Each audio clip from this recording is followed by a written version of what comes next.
enlazarme con otros maestros. Bueno, un maestrazo y otro doctor, el doctor Víctor Aramburu y el maestro Oriol Mayó. Les agradezco mucho por su paciencia. Oriol, te saludo con mucho gusto. Buenas noches. ¿Cómo estamos? Aquí como cada jueves más o menos, aquí pues viendo pasar la vida casi. Casi, ¿no? Y saludo al doctor Víctor Aramburu. Víctor, ¿cómo estás? Hola Vicente, bien, gracias. Qué gusto verte por acá. Ya tenía rato que no habíamos coincidido. Y pues un saludo y mucho gusto a Oriol, quien pues tampoco me había tocado convivir con él, pero pues vamos a ver cómo se pone la mesa. Claro que sí. Oriol Mayó y Víctor Aramburu para hablar, por ejemplo, ¿qué piensan de este nuevo informe del GIEI? Antes de entrarle a los temas políticos, este informe que le da hasta con la cubeta a la Fiscalía, a la Sedena, a la Secretaría de la Defensa Nacional. Hoy el presidente, con las declaraciones que hace, le apuesta a la transparencia y nos confirma lo que muchos hemos dicho, que no es tapadera de nadie. Habla de esto de la Fiscalía de ya, hoy, para que no se le fuera a pelar a alguno de los implicados. ¿Qué piensas, Oriol, de este caso que a 8 años está tan complicado como antes, por muchos intereses que hay en juego? Bueno, aquí tenemos un poquito lo que sucede cuando la gente cree en la omnipotencia del presidencialismo, que es algo que sí hemos descubierto en este sexenio, que la omnipotencia pues será del Estado profundo, serán de los poderes fácticos y será de la estructura del Estado, que casi nunca es el gobierno. Y eso explica, en ese sentido, lo complicado. Bueno, el milagro, por un lado, de una comisión, de una investigación, finalmente, de una comisión que por una vez en la historia casi del mundo sacó la historia racional, lógica y correcta de lo que pasó en la noche de Iguala, en donde realmente pudimos llegar todos en un informe público y abierto, excepto lo que no se podía poner, porque obviamente estaba bajo investigación. Fue algo muy importante, pero como suele pasar en la polarización, literalmente creo que mucha gente pensaba que el informe estaba oculto en algún cajón, y cuando la famosa Penny Lane decidió sacar su show de amarillismo, por un lado, pero también y básicamente de jugar a lo que se juega siempre, a las vencidas con estructuras de poder, digamos, fácticas, porque son fácticas, dentro del ejército, porque finalmente lo que tenemos es una estructura de Estado en una división inédita. Literalmente, igual en tiempos de Peña Nieto se vio, siempre de una otra forma, ese Estado, para decir esa fórmula que hacía Trump, pero que creo que está bien, de ese Estado profundo, realmente funcionó de una forma que hacía imposible, literalmente, que una investigación, incluso con la mejor voluntad desde arriba, llegara a una conclusión. Hay un general en prisión, tenemos un fiscal, pero obviamente estoy acordándome, por cierto, y creo que Víctor se acordaba también de, yo a lo mejor muy bien, cuando Ges Manero fue nombrado fiscal, fue por mayoría calificada. Y eso es obviamente el peor de los augurios. ¿Por qué? Porque obviamente el PAN y el PRI les parecía la mejor opción frente a Bernardo Batis, que era considerado el hombre de Obrador y el fin de la independencia y la autonomía de la fiscalía. Ese hombre, que era una parte del viejo sistema, explica junto al hecho que la Fiscalía es el remedio de lo que antes era la Procuraduría General de la República y la SIEDO, donde yo tuve una amiga trabajando en la SIEDO y, bueno, casi no me podía contar el infierno que es trabajar en los lugares donde, por un lado, es la corrupción al máximo, donde la filtración es inevitable, pero donde los negocios sucios con los cárteles, con la DEA, con ejércitos, son totales y absolutos, donde literalmente ningún inocente puede sobrevivir. Entonces, esa estructura profunda, real, que haya estado, cuando topa con la realidad, que finalmente hay una investigación, una conclusión clara, bien hecha, y hay que empezar a intervenir rápido, como dice el presidente, pues empiezan los problemas y empieza obviamente factores de poder del ejército, usando siempre a Fernández Meléndez, que como dices tú, ya es casi el Jorge Ramos de la milicia, siempre ha sido el encargado, digamos, de casi entre la embajada, la Marina y partes del ejército. Pero también es cierto que por una vez también, digamos, el ejército ya no es ese bloque monolítico que parecía, digamos, de una sola piel, dedicado puramente a la represión. Todo eso se está viendo ahora, toda esa estructura, esa disfuncionalidad del Estado mexicano, que siempre ha estado ahí, de la imposibilidad de construir un gobierno con voluntad de actuar realmente sobre factores. Hablaba incluso el presidente de asesinatos. Obviamente hay asesinatos, cualquier investigación que llega a esas estructuras de complicidad, como hubo en Iguala, donde había una parte del ejército vinculada, digamos, a la protección de los autobuses de la droga, todo ese tema, y incluso estamos viendo cosas inéditas que impresionan, como Anabel Hernández criticando finalmente ya no su gobierno de narcos, porque ya parece que no tiene pruebas, pero tiene fantasías, pero criticando finalmente a Penny Ley en una de las peores. Yo como periodista he visto, somos gente baja en general, en el periodismo hemos visto de todo, casi cuesta mucho emocionarse, indignarse por algo, pero sí creo que el caso Penny Ley, digamos, su famosa filtración pasará a la historia de la ignominia periodística, pero con las mejores letras posibles, digamos, porque además se está poniendo vidas en riesgo y esté haciendo trabajo sucio para gente muy sucia. Entonces, es lo que estamos viendo ahora. Por cierto, lo más importante, un gobierno no es el Estado. Cuando, insisto, creo que si algo tenemos que ver en ese sexenio, es como las fantasías del presidencialismo autoritario son, sinceramente, a veces una burla, digamos, a la verdadera operación de un Estado que es que no funciona. Es el elefante reumático, donde literalmente es muy complicado operar, y más en un tema como este. El milagro es que estamos ahí, el milagro es que el GIEI está diciendo que hay que seguir, que aunque hay bajas, con que es muy difícil, sí por primera vez puede decirse que hay la posibilidad de llegar a algo. Y esto es tan inédito que creo que con el tiempo veremos, digamos, la magnitud, pero también la magnitud del despropósito, de lo complicado, de lo casi imposible que es en tantas cosas, literalmente. Operar, digo, lo vertical en México es un chiste. Lo que hay en medio, ese pantano impresionante donde todo está corrompido hasta las raíces, donde es casi imposible operar realmente para que algo funcione. Esta es la cruda realidad que existe ya desde antes ya del salinato, del neoliberalismo, pero que se ha ido, digamos, activando de forma tal que además hay nuevos factores de poder que complican la ecuación. La prensa libre, entre comillas, estoy ironizando, digamos, las asociaciones civiles. Hay todo un entramado de gente que aún hace más complicado poder llegar a ningún tipo de resultado. Es lo que hay, pero es un momento histórico, porque también es cierto que parecía que Ayotzinapa uno casi creía que no llegamos a nada. Estamos llegando.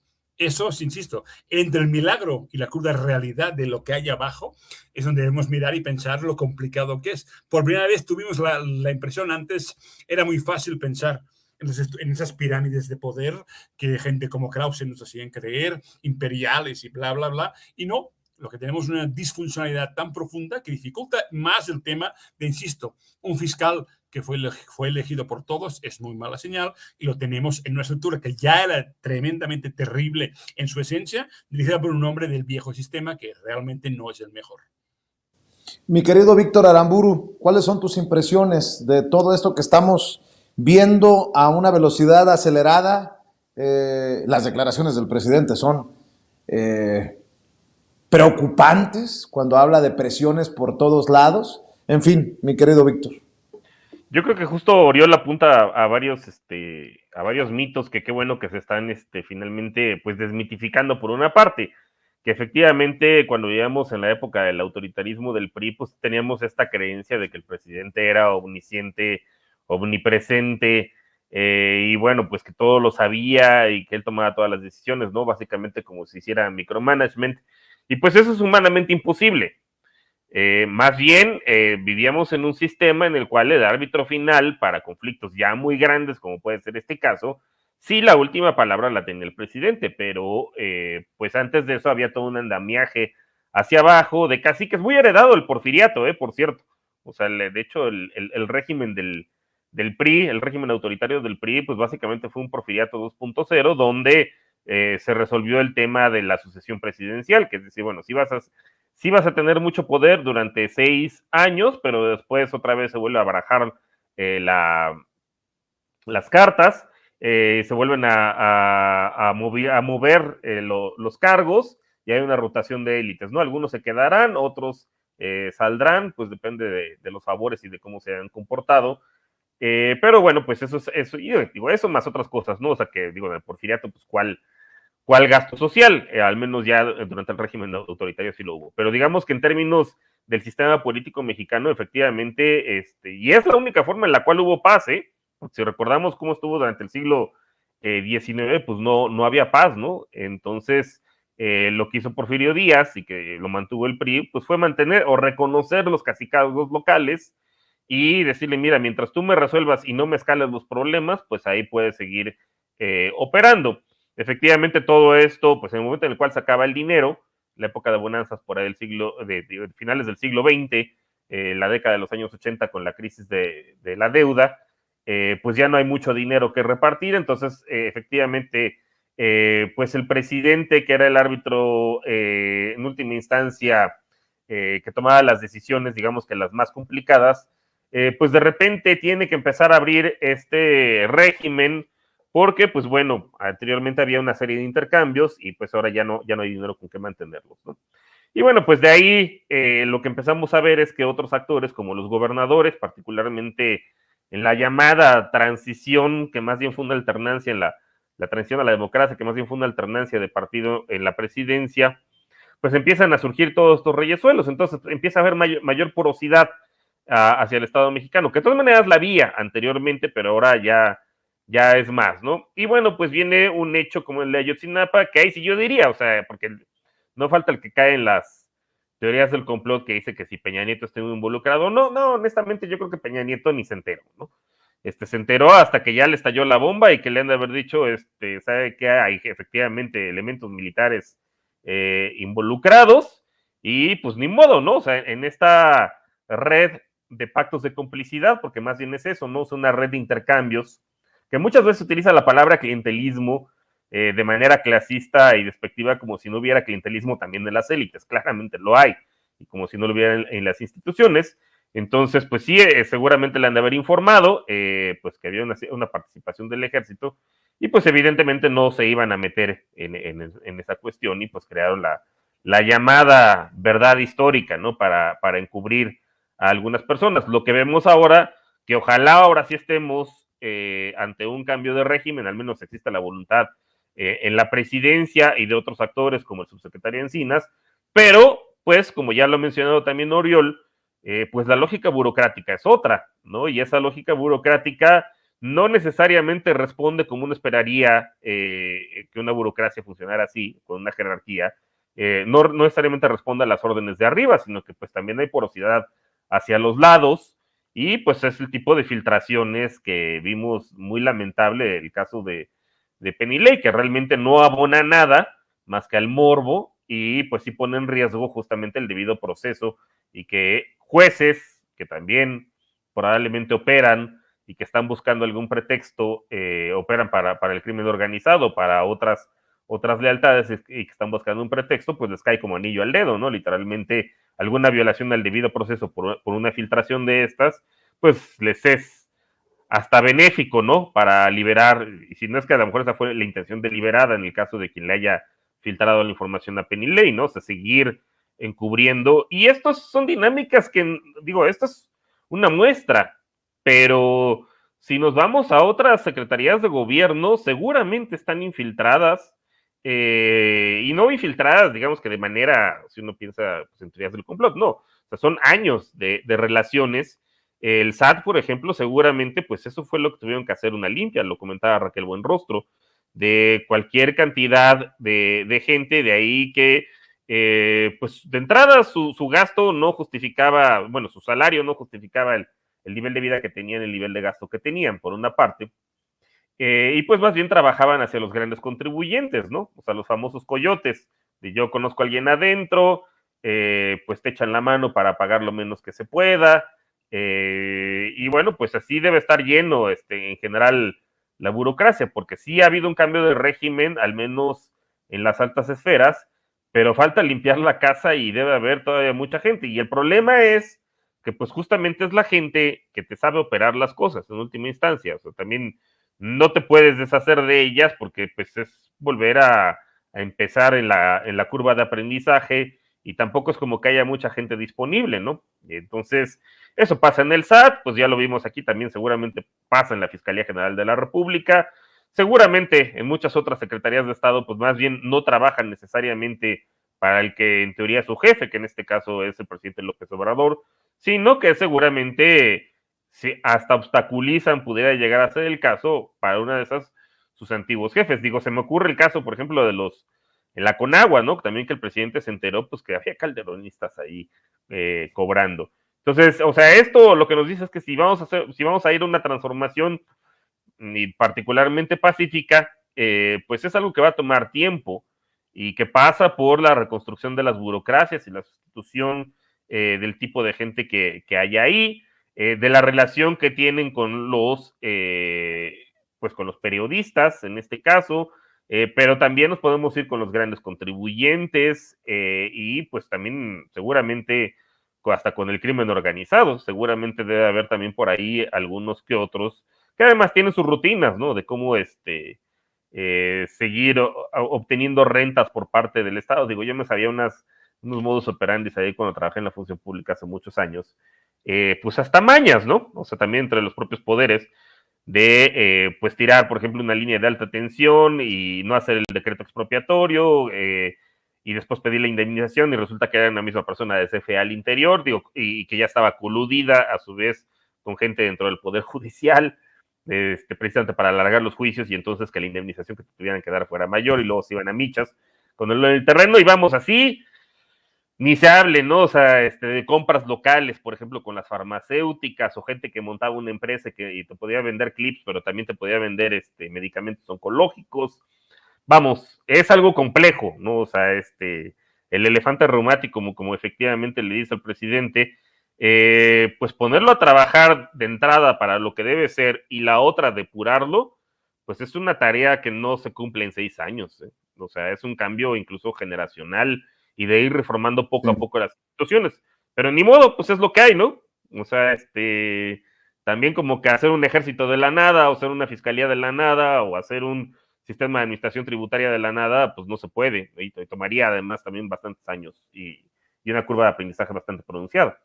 Y mientras estamos en estos temas, que son profundos, importantes, incluso complejos de abordar y de desmenuzar, Marco Cortés, el presidente nacional del PAN, los panistas andan en Europa acusando al presidente en el Parlamento Europeo. Mi querido Oriol, ni mandado a hacer el tema para ti. ¿Cómo ves este complejo que nos demuestran una y otra vez estos personajes? En este caso, como Marco Cortés, hasta presumiendo que anda acusando al dictador, dicen ellos, nótese mi sarcasmo, en Europa.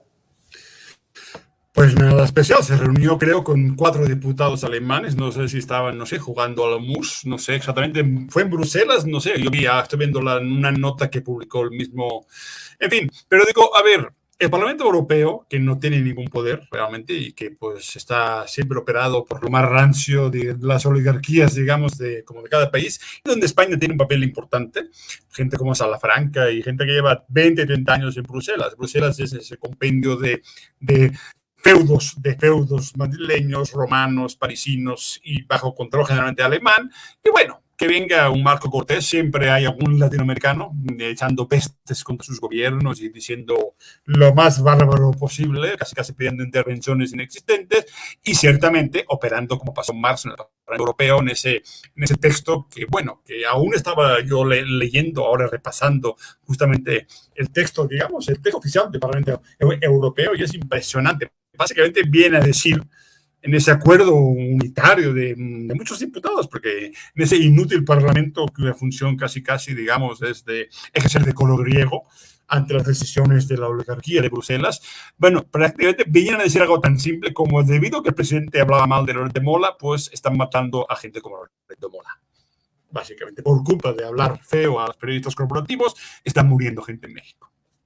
Bueno, como todos sabemos en México, todas las muertes que han habido, ninguna tiene ninguna relación en absoluto con esa élite de periodistas de Ciudad de México, vividores de toda la vida, transaccionales, digamos, de un sistema de medios de comunicación, un sistema de mediadores, de gatekeepers de la información, que literalmente han vivido no solo del chayote, de la intermediación a todos los niveles, que los ha convertido en ricos. Pero literalmente me impresiona leer ese comunicado, es que lo tengo por aquí, entre tantas abierto aquí, que a ver si les leo fragmento nada más para que recordemos, a ver, bueno, aparte siempre, a ver, ahí tengo, mira, espérate, te voy a leer exactamente, a ver si lo encuentro, a ver, ahí está, No.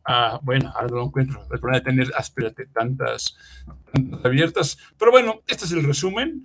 Y lo más divertido es que en general la Cámara de Diputados y el Senado, pese al tono, digamos, insultante, siguen con visitas protocolarias, digamos. Hay delegación México-Unión Europea, hay diputadas de Morena que algún día fueron asesoras de la gobernadora de Yucatán y eran de PRI, de Morena, con sus halagos habituales y malinchistas a lo bueno que es Europa, mientras todos sabemos que literalmente en esta guerra ya no tan fría, tan brutal, donde estallan gasoductos submarinos y prácticamente estamos en una emergencia, digamos, muy diferente, bueno, muy parecida y muy diferente a la de los 70. Éramos niños, no sé si se acuerdan. Creo que yo estoy en 55 años, sí me acuerdo, digamos, 7 u 8 años, digamos, en el 79, la crisis con Irán. Estamos en una situación histórica en la cual Europa, literalmente, este invierno no sabemos demasiado bien cómo funciona el racionamiento eléctrico, la falta de gas, una situación realmente histórica, única y que tiene que ver con un auténtico colapso casi en tiempo real para este próximo invierno, excepto que la meteorología sea muy buena y tengamos ese templado invierno que permita la no congelación de mucha gente. Mientras tanto, Marco Cortés, esos partidos, digamos, que no tienen problemas en hablar con Vox ahí y hacer sus pinitos, digamos, de ultraderecha, de la iberofonía, lo cual suena, insisto, a compañía telefónica móvil, digamos, la iberofonía, pero todo esto simplemente es una forma de decir que hay contactos y que Europa, siempre esta visión muy colonial de toda la vida de que hay poderes superiores, en esencia, siempre prefieren los Estados Unidos, porque Estados Unidos tiene pues, la capacidad y la letalidad de usar todos sus instrumentos simultáneamente si quisiera, y Europa como la legitimidad casi de los reyes, de la monarquía, de la historia, el blasón de origen, de proteger los intereses, digamos, de sus empresas, que son muchas, y también de sus criollos, de toda esa gente que se siente identificada por su origen, por su apellido, por sus vínculos, digamos, con Europa. Y sus vínculos son reales, ¿eh? Hablamos, por ejemplo, cosas tan importantes como la comunidad francófona en México, digamos, vinculada a un pequeño pueblo en Francia, de la Barcelonette, a los cuales se les da como ritualmente el pasaporte francés y se convierten en una forma que tiene Francia, por ejemplo, de intervenir en México a través de gente como Bayeres y gente que pues, tiene un gran poder. Luego tenemos las empresas alemanas en Puebla, donde yo vivo, la BAF, la Diesel, Volkswagen, son un poder absoluto que además da mucha risa ver cómo documentan y se quejan de la falta de incentivos para la transición verde cuando literalmente tienen permiso para contaminar, digamos, los ríos de Puebla sin ningún problema, como hacen desde hace más de 4 décadas. Entonces, literalmente, lo que hacen esos partidos como el PAN es siempre recordar el origen de lo que sienten es su feudo, su vocación de poder sobre un país que consideran que cada vez que entra un gobierno que no es el suyo, alguna parte del orden cósmico está siendo destruida. Por tanto, mueven contactos, tienen influencias. Hay que decir también que lo que movieron el Parlamento Europeo, pese a que obviamente no tiene ninguna efectividad en cuanto a medidas, pues es algo que permite, digamos, maniobras de propaganda, digamos, de esta guerra híbrida que incluye también desde lawfare, digamos, hasta una guerra de medios, esa constancia que en México está pasando algo muy feo y terrible. No siempre se puede, no siempre lo consiguen, pero estar en Alemania, aunque nos parece con chiste, esas relaciones internacionales con de Texas también, que cada año arman su documento, su crítica a México, mientras viven de venderle el gas, digamos, y los gasoductos y esa red que están creando en México. Todo esto puede parecer a veces una broma y es bueno que a veces el presidente le ponga un tono como de burla, pero la OEA interviene y es una parte de mecanismos, digamos, de control e intervención que son muy fuertes y que siguen vigentes. También es la verdad. Obviamente, en el caso europeo es mucho menor, pero a ver, el presidente de Alemania vino a esa lista simbólica, es importante, pero hay que entender también que de una u otra forma los gobiernos tienen capacidad para actuar, pero si hay una red alrededor de tratados de libre comercio que seguimos firmando y que permiten, por ejemplo, que nos acaben mandando a tribunales de arbitraje privados, donde hay que pagar o morir prácticamente, entonces tenemos una red, digamos, un armazón legal político y moral en el cual gente como Marco Cortés o los partidos de la derecha, digamos, de toda Latinoamérica, se encargan de convertirse un poquito en perros de presa en función de un amo al cual le atribuyen generalmente más poderes de los que debe. Esa pasión, esa pulsión del sector del PRI, digamos, del PRIAN, de esperar siempre que Estados Unidos busque el garrote y nos dé con todo, es parte de ese proceso mental, de ese ser colonial que ha funcionado desde tiempos de la colonia del virreinato. Pero, insisto, lo más importante es que el gobierno de México también está absolutamente rodeado de esos esquemas, de esos tratados, poderes, acuerdos, que sí son definitorios y que sí nos van, digamos, metiendo un armazón cada vez más complicado de salir. Entonces sí es bueno, creo yo, poner en evidencia, burlarse, pero también sería bueno también, no burlarse solamente de la OEA, sino pensar que se puede hacer al margen de las estructuras de gobernanza internacional que sí afectan literalmente la soberanía, digamos, popular, la base, digamos, de lo que permitió. Y yo digo siempre y en broma, hubiera sido muy difícil imaginar la expropiación petrolera de Cárdenas en el actual contexto, esa madeja de tratados que literalmente inhiben y colapsan. Eso explica en gran parte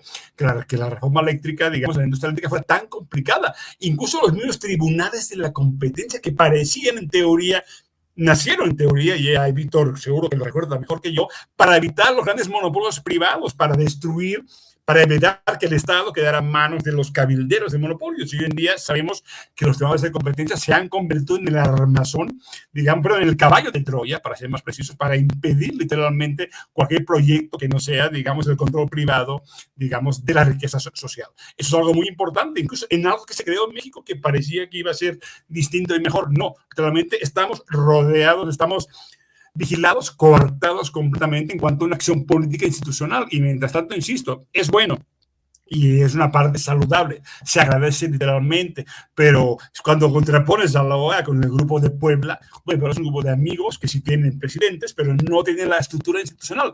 Y México no nos hemos ido de la OEA, francamente tampoco. En ese sentido, esa parte de cambio de régimen no será viable si algunas cosas también no cambian. No digo, obviamente, es imposible, no hay ninguna duda.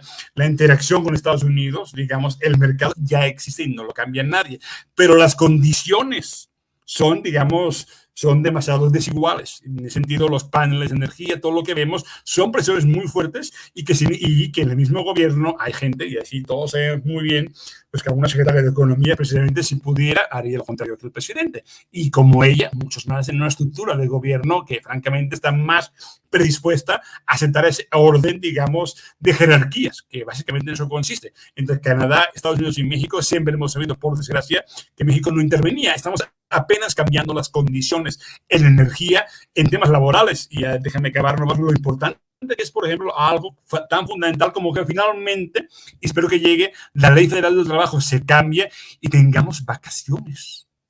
Algo tan brutal como en México teníamos 6 días de vacaciones y que si hay suerte, y espero que la haya, pasemos el primer año a 12 y al final casi un mes. Cosas tan increíbles que estamos discutiendo, digamos, estamos en el 2022.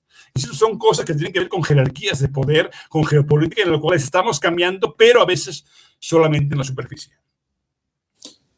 Mientras el presidente exhibe a los que van al extranjero a quejarse de él, también le pone una tunda a Santiago Krill, mi querido Víctor Aramburu, porque el presidente de la mesa directiva quiere reunirse con el presidente y dice hechos, no palabras, y que empiece a practicar, que se reúna con Adán Augusto, lo que ha de haber dolido mucho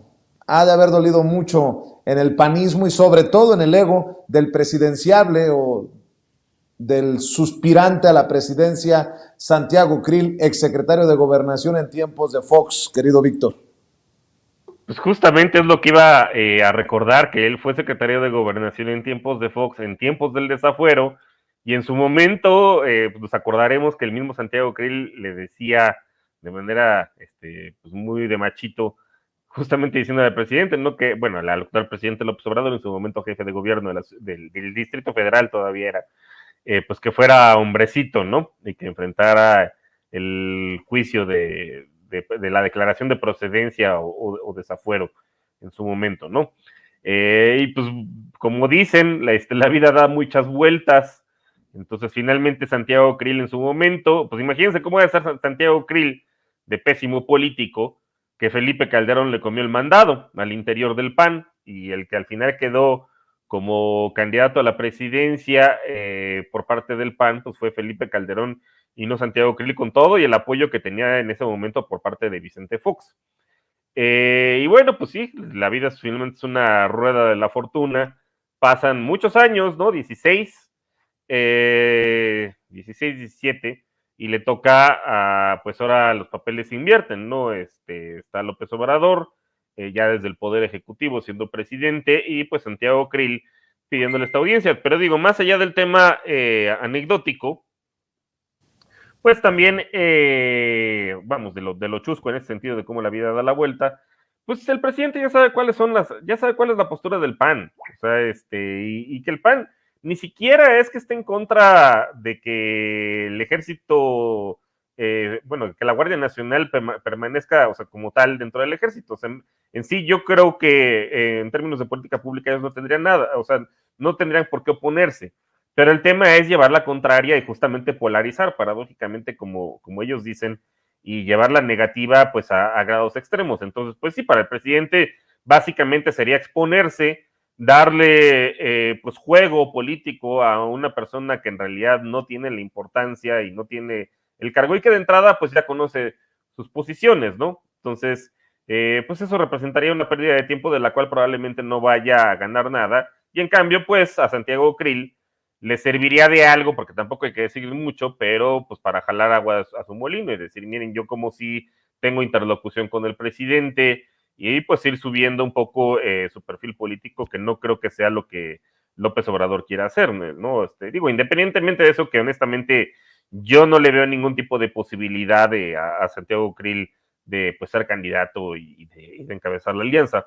Pero a lo mejor esto se engloba justamente pues en un tema más cultural y más de varias décadas que comentaba hace rato Oriol. Pues finalmente Santiago Krill viene de las familias, pues de los ricos hacendados, literalmente del porfiriato, de hasta un pueblo ahí que se llama Krill, Chihuahua, ¿no? O sea, seguramente en honor a alguno de sus bisabuelos, que pues eran los caciques, ¿no? Junto con los terrazas en Chihuahua. Y entonces, pues me imagino que en cierta parte a Santiago Krill, pues todavía debe ver al presidente para abajo, ¿no?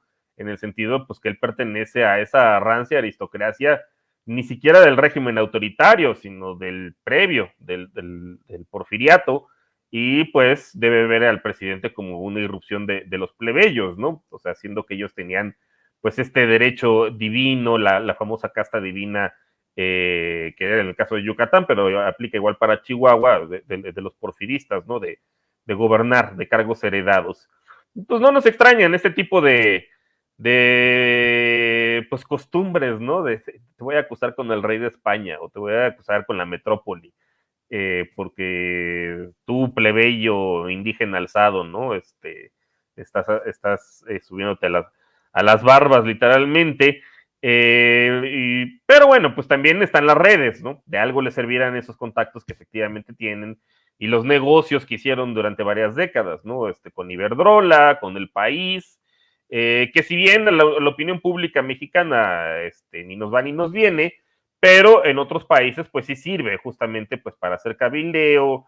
Digo, Europa efectivamente no está en las mejores condiciones ahorita, tiene bastantes problemas tanto en sus fronteras como al interior, pero en Estados Unidos pudiera llegar a ser que sí, aunque digo, creo que también el presidente Biden tiene muchos problemas en qué estarse preocupando, pero pues si les tocas el bolsillo, por ejemplo, con el gas, ¿no? Con la reforma energética, pues a lo mejor sí van a empezar a hacer cierto cabildeo, empezando con los mexicanos, yéndose con sus contrapartes en Iberdrola y eventualmente pues hasta defender la compra de gas tejano, que ahí es donde estaba su negocio. Entonces, son varias cosas, ¿no? Las que ahí entran, desde cuestiones aristocráticas rancias hasta dinero que sí efectivamente pudieran, porque en última instancia eso es en lo que se traduce, ¿no? En el caso de Santiago Krill, pues habría que preguntar, los estados más violentos tienden a ser aquellos panistas.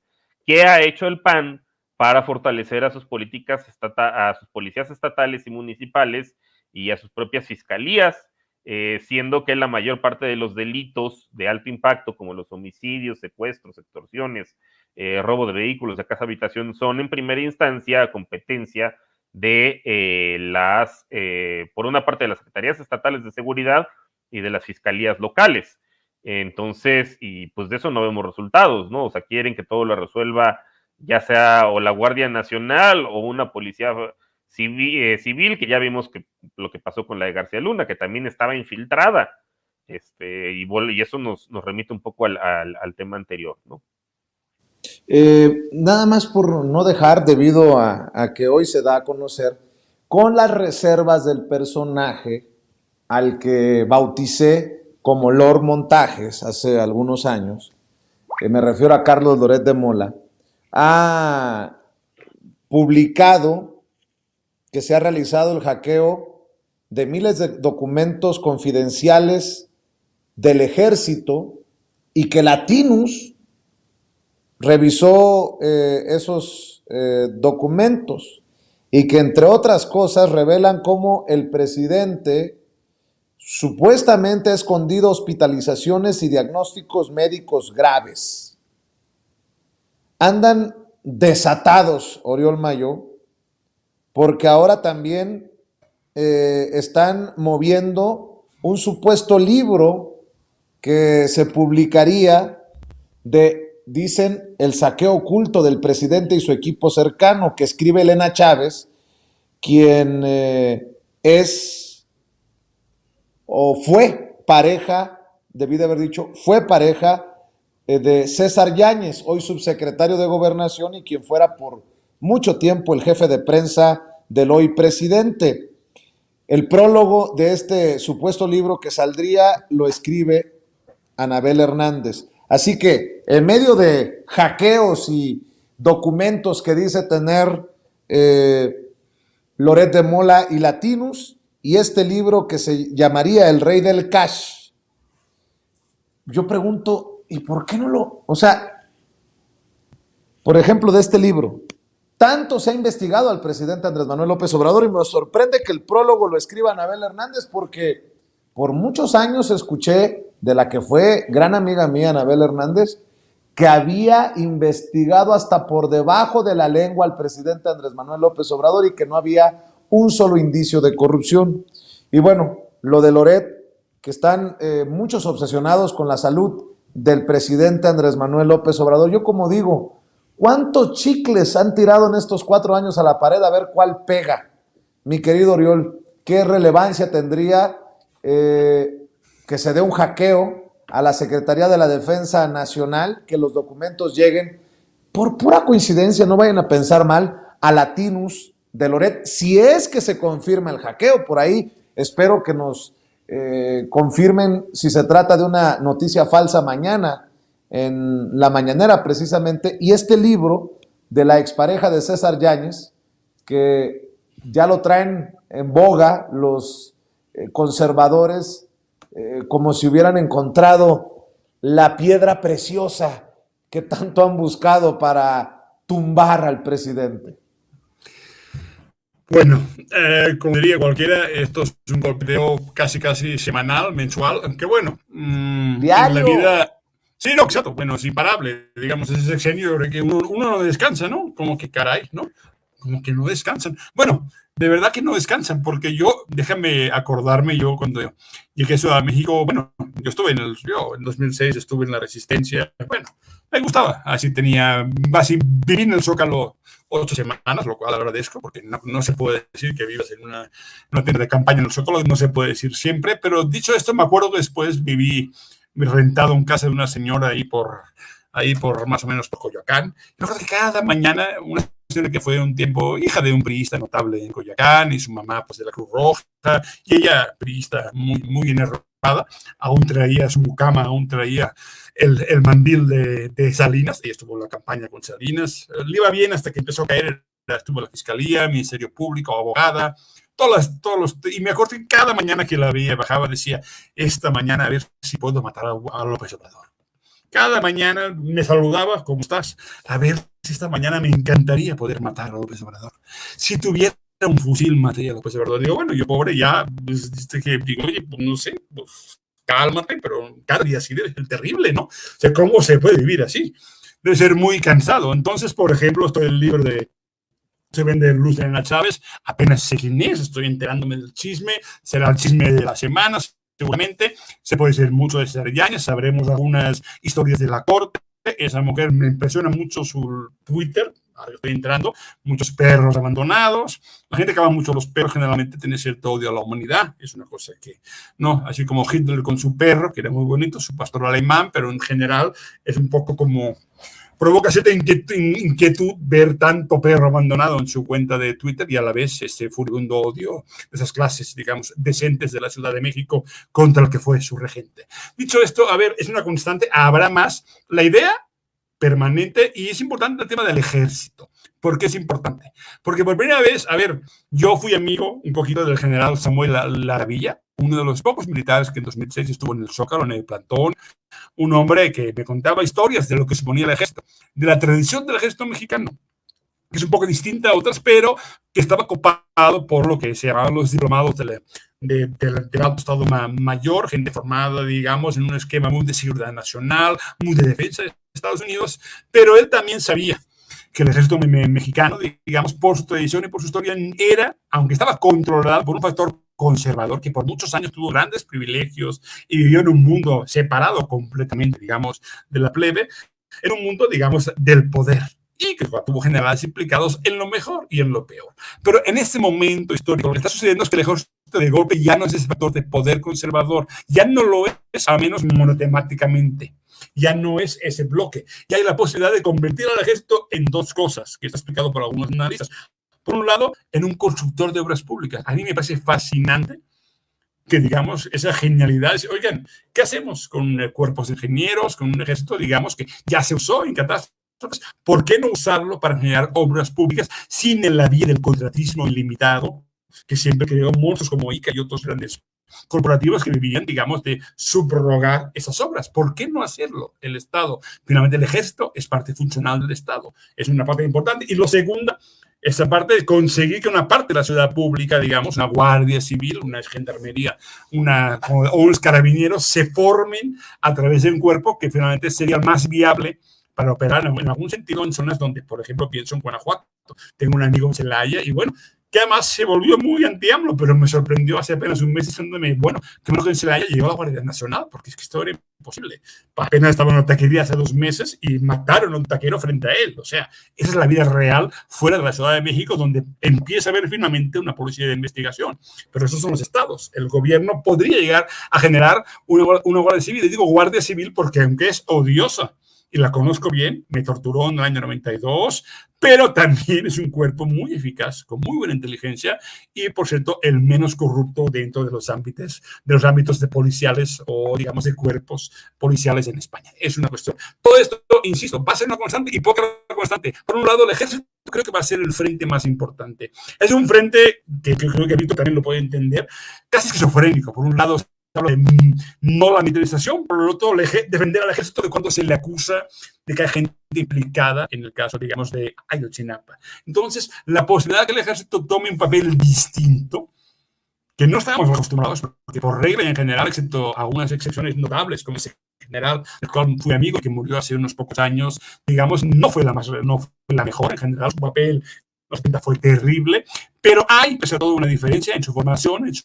nacimiento, que permiten que ahora haya un recambio. Eso sí es un cambio de régimen. Y ahí es donde gente como Fernández Meléndez, gente de la Marina, sectores del ejército que existen naturalmente, que odiaban a Obrador, porque eso me lo decía el general Laravilla. Había gente dispuesta, incluso en 2006, casi con ganas de sacar los tanques. Nunca se hizo, porque ahí sí que el ejército nunca tomó ninguna decisión en contra del orden institucional. Eso nunca pasó. Pero sí había gente enojada, obviamente. Esa gente existe, es la gente que usa a Fernández Meléndez como su portavoz, y es gente que además está jugando ahora a intoxicar una relación que creo que a futuro sería importante, pero cambiaría algunos términos de relación que permitirían que cuando acabe Obrador siga habiendo la posibilidad de una transformación, siempre que, bueno, no lleguen algunos sectores más conservadores o reaccionarios. Pero dicho esto, la cuestión es que es un tema que va a seguir.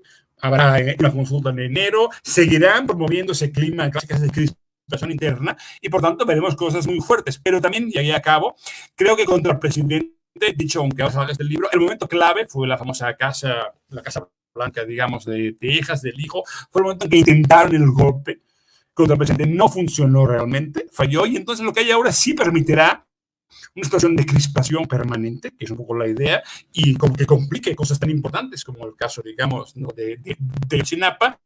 Pero insisto, de Anabel Hernández, pese a ese momento, insisto, que qué bueno, sinceramente, que algunas personas digamos, de ese Star System mexicano, a la vez se exponen como personas en sí mismos, se van exponiendo en su mitomanía particular y, digamos, en la destrucción de la propia carrera, porque finalmente lo que se consigue formando parte de este show de polarización, de esta trinchera mediática contra los fantasmas del autoritarismo, es literalmente destruir las semillas, destruir una carrera que en un sentido, por un tiempo, fue importante. Eso ha pasado ya con mucha gente. Si algo habrá provisto ese sexenio, será una oxigenación mediática muy importante. Ya nada será igual, porque la clave para que un periodista se entronice es que todo el mundo lo tome como referente. Cuando es parte, digamos, de una pelea de grupos, naturalmente se pierde toda posibilidad que sea tomada en cuenta como referente para todos. Dicho, son cosas que van a pasar. Hablaremos de este libro, que sí es la próxima semana. Habrá mucho chisme, tendremos mucho sobre la corte, el Versalles espejista, lo que uno quiera. Pero sinceramente, lo que más importante aquí es el tema del ejército. Creo que se está intentando forzar las cosas a un nivel de generar internamente una crispación que hay que seguir, porque es a la vez muy interesante, muy paradójica, y a la vez de la cual puede salir algo bueno en realidad, porque insisto, el ejército era algo que uno daba por perdido, en cierto sentido. Estaba allí, mejor no meterse, pero la persona que se implique también en parte de un proceso de transformación es interesante. Insisto, lo que a mí más me gusta es que no se habla, que se convierta, en vez de que ICA sea privada, pues que sea una ICA pública. Si eso siguiera, una tendencia que me parece realmente importante. Ahí yo acabo porque creo, Vicente, que habrá mucho más, porque esto no acaba nunca. Así es, la esquizofrenia de la oposición, mi querido Víctor, para cerrar contigo. Fíjate que estaba escuchando al maestro Oriol Mayo y fíjate, Víctor, que pensaba, qué cosas, ¿no? Se habla del hackeo por parte de Loret de Mola en momentos en que el ejército está en el ojo del huracán y pareciera que todo es una película de Hollywood. Yo no creo en las coincidencias, mi querido Víctor, si es que esto que publica Loret de Mola resulta ser cierto. ¿Cómo ves, Víctor? Justo iba yo a empezar por ahí.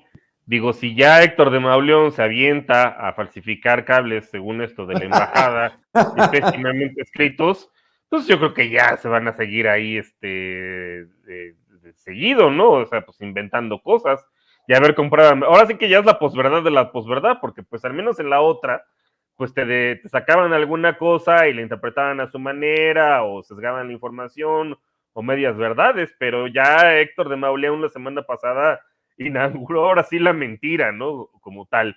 Y además la mentira burda. Bueno, no es la primera vez, que también hacen eso, o sea, falsificando documentos. Entonces, pues no me extrañaría, honestamente, que es un hackeo masivo. Híjole, es que ahí nos metemos en otras cuestiones. Que se lo estaba yendo por ahí a Pérez Ricard en alguna entrevista que dio, que sea que uno de los grandes problemas, por ejemplo, los nazis, ¿no? Los nazis y también los regímenes de ultraderecha militares, en el caso de Sudamérica, pues es que registraban todo. Entonces, enjuiciarlos fue bien fácil, porque pues nada más agarrabas el archivo, aquellos que no hubieran quemado algo así, o sea, eran tan burócratas y tenían unas rutinas también establecidas que pues ellos solitos se balconeaban, ¿no? Y el problema con México, o sea, con las policías judiciales o incluso el propio ejército, es que no registran nada, no son tan burócratas o no son tan buenos en ese sentido. Entonces, así como pensar, pues que un hackeo masivo, ay, sí, ojalá, porque eso implicaría que quiere decir que si tiene vamos, la ley de archivos todavía ni siquiera se pone en marcha del todo, ¿no? Y precisamente por eso reconstruir una verdad es un relajo, porque pues que si sembraron pruebas, que si resulta que no, que al final cambian también lo típico, ¿no? De un expediente judicial que le quitan, de repente desaparecen hojas, las llamadas fojas. Pues yo empezaría por ahí, o sea, preguntando si en realidad esto es cierto, ¿no? Y la otra, si el expediente del presidente, pues en realidad va a ser algo así como público y que cualquiera, sí, mira, fíjate que hackeé a la Defensa Nacional y me encontré pues el expediente médico del presidente López Obrador, no creo que es algo así tan sencillo, ¿no? Y que no es como que te lo vas a encontrar así, paciente López Obrador. O sea, por la naturaleza de la información, que evidentemente es de seguridad nacional, dudo mucho que sea ese el nombre. Entonces, pues yo empezaría por ahí, poniendo en tela de juicio si esto no es más que política ficción, diría, parafraseando al clásico, ¿no? Que ya la inauguraron pues con Héctor de Mauleón. Entonces, Y suponiendo que llegara a ser cierto, bueno, pues entonces ahí lo que procede es como una operación tipo Wikileaks, pues transparenta todo, porque también uno no les puede tener mucha confianza, ¿no? En la forma en la cual interpretan los datos o los interpretan pues con verdades a medias o mentiras a medias o más de mentira que más de verdad. Pues mi querido Víctor Aramburu, como dice el maestro Oriol Mayó, esto va para largo y nos va a dar para mucho de qué hablar en la siguiente mesa de diálogo en la que nos encontremos. ¿Por qué no por lo pronto cerramos invitando a la gente a tus espacios? No solamente en redes sociales, sino los espacios que conduces en la televisión pública de la Ciudad de México, querido Víctor. Pues así es, muchas gracias, Vicente. A mí me encuentran todos los martes en punto de las 10 de la noche en Capital 21, en Economía con Sazón, y me toca conducir ese programa. Y bueno, pues se queda en el canal de YouTube de Capital 21, se queda también en la barra de opinión, que así la encuentran tanto en Facebook como en Twitter. Y bueno, pues a mí me pueden encontrar en redes sociales, ahí está la arroba B de Víctor, Aramburu Cano, que son mis dos apellidos. Y pues de manera mensual en el Dato Encerrado, en la revista Sentido Común y en las columnas plebeyas también. Y pues muchísimas gracias, Vicente, y un gusto coincidir con Oriol. Claro que sí, mi querido Víctor. Precisamente, maestro Oriol Mayó, ¿en dónde te damos seguimiento a lo que publicas? ¿En dónde te seguimos? ¿Ya te activaste completamente en redes? Cuéntame. Me cuesta activarme, prefiero leer a Víctor, que hace muy buenos tweets, ahí sí sabe hacer bien las peleas, ¿eh? Es un peso medio bastante bueno en Twitter, por cierto, síganlo a él. Bueno, yo tengo mi cuenta, Oriol Mayó, sigo sin publicar, me encanta ver, yo es que Twitter lo veo desde la barrera, pero ya está el libro casi, bueno, aún no me han dicho, pero en España está a punto de salir el informe Iberdrola, supongo que está a punto la próxima semana, ya en librerías va a empezar la distribución en los próximos 15 días, y en México seguimos esperando veredictos sobre la editorial que debería o no publicar el libro. Seguiré informando. Mientras tanto, en las redes, si quieren seguirme, aunque no muy activo, porque prefiero, insisto, ver a Víctor, ahí pueden encontrarme como Oriol Mayo, pues, @Oriol Mayo, simplemente. En Facebook ya murió, porque ya como que Facebook ya no está de moda, y como no estoy en Instagram ni en TikTok, porque me falta eso del baile, entonces de momento sigamos a Víctor. Muy bien. Te mando un abrazo, maestro Oriol Mayó, hablando con nosotros sin censura, Víctor Aramburu. Nos vemos pronto. Buenas noches. Gracias. Buenas noches. Amigos, amigas, regresamos en breve. Pero mientras seguimos hablando sin pelos en la lengua, sin censura, usted puede suscribirse a nuestros 3 principales canales en YouTube. Sin Censura Media, en donde tenemos más de 1,600,000 suscriptores. Sin Censura TV, en donde tenemos más de 1 millón de suscriptores. Y en Sin Censura Presenta, en donde queremos llegar muy pronto a los 100,000 suscriptores. Si usted ya está inscrito en Sin Censura Media, suscríbase en Sin Censura TV. Si ya está suscrito en Sin Censura TV y Sin Censura Media, suscríbase a Sin Censura Presenta. Recuerde que es gratis, no tiene que sacar un solo centavo de su bolsillo para apoyarnos. Dele clic en la campanita para que los señores y señoras de YouTube envíen las notificaciones cuando estemos transmitiendo en vivo y en directo o estemos subiendo videos. También nos puede seguir en Twitter en @_Vicente Serrano y hasta en Instagram. Ojo, también estamos en Instagram. Son nuestras redes sociales y con el apoyo de ustedes seguimos creciendo, porque con ustedes todo, sin ustedes nada.